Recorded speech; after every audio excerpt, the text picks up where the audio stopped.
মামা তোমার নাম কি? আরমান। আমি তোমার কয়টা কথা কইয়া যাই, বুঝছো? কথাগুলো সত্যি হইলে সত্যি বলবা, মিথ্যা বললে কিন্তু আল্লাহর কাছে ঠেকা থাকবা। সত্যি বলবা তো? রাগ করলা? তুমি কি স্কিল না আনস্কিল? আনস্কিল। তোমার যেই দালালে আনছিল সেই দালালে বলছিল যে 1 বছর পরে তোমার স্কিল করাবে, কিন্তু এখন পর্যন্ত করায় নাই। ঠিক না বেঠিক? রাগ করলা? আমি তোমার কয়টা কথা কয়ে যাই, কথাগুলো মনোযোগ সহকারে শুনো।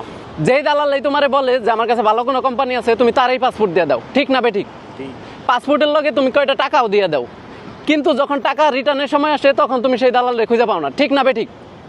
রাগ করলা? তোমার যেই বন্ধুই তোমার কাছে টাকা চায় তুমি তারই টাকা ধার দিয়ে দাও, কিন্তু পরবর্তীতে ওই টাকা আর পাও না। ঠিক না বেঠিক? রাগ করলা? এইসব কথা তোমার আগেও কেউ কোনোদিন বলছে? রেস্টুরেন্টে খাইতে গেলে তোমার পকেট থেকেই বিল দিতে হয়, তোমার কোনো বন্ধু বান্ধব বিল দেয় না। ঠিক না বেঠিক? মাসের শুরুতে স্যালারি পাইয়া সব টাকা তুমি দেশে পাঠাই দাও, আর মাস শেষে পুটকি শুকায় মরো। ঠিক না বেঠিক? এইসব কথা তোমার আগেও কেউ কোনোদিন বলছে? রাগ করলা? তাহলে আমার সাথে বলো, দালালের পুটকি মারি। এখন মনোযোগ সহকারে শোনো, আমার কাছে ভালো একটা কোম্পানি আছে। 2000 টাকা স্যালারি পাইবা, সারাদিন ঘুমাইবা, বইবা, খাইবা, কোনো কাম কাজ করা লাগবে না। তুমি কি যাইতে রাজি? তাইলে তোমার পাসপোর্টটা আমারে দাও, লগে 500 টাকা দাও। এই ডলার মনে করো তুমি আমারে আমানত হিসাবে দিছো, এই টাকা আমি ধরমু না, ছুমু না, কিচ্ছু না। তুমি কি রাজি? আমার কি তোমার বিশ্বাস হয়? তুমি কি রাগ করলা? তাহলে আবার কও দালালের পুটকি মারি। দালালের পুটকি মারি।